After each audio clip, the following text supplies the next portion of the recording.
farms, homes alongside the river.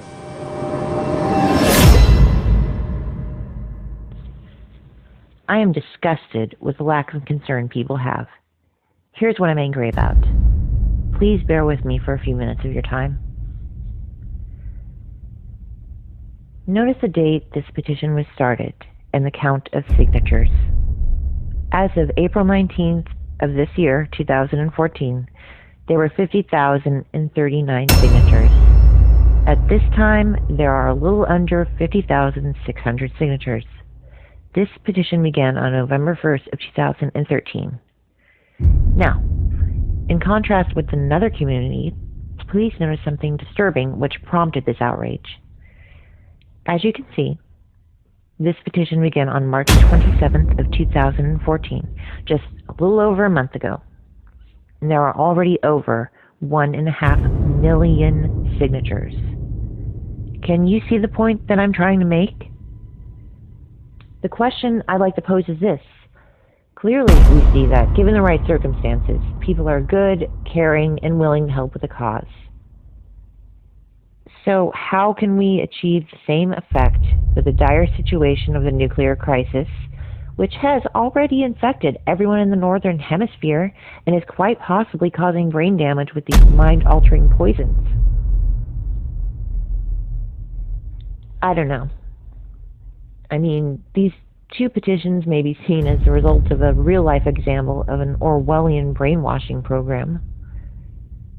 Or perhaps, if you want to take a psychological point of view, this may be seen as an example of when our instinctual drive feels threatened by information, our ego comes to block out or suppress information, so that we may assume the position of an ostrich burying its head in the sand, thinking that if we don't see it, it'll go away.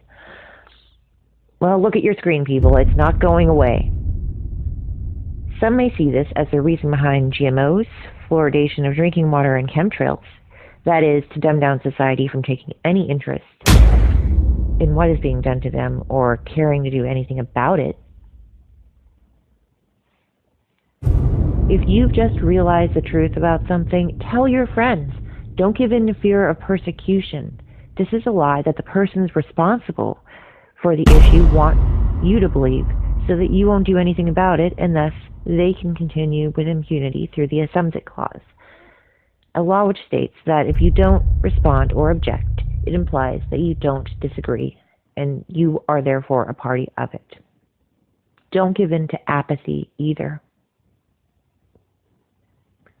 If we could work together to harness the power of the internet, we can network to campaign for increased awareness of the potential power of petitioning causes on a global scale.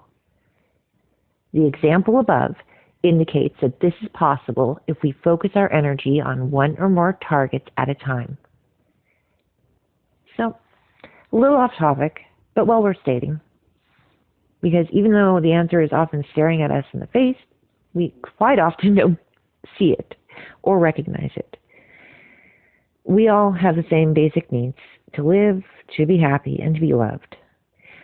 The nuclear crisis is one of the greatest threats to the survival of mankind, and we can put an end to it if we work together. This is a call to arms. Let the people speak and be heard around the world.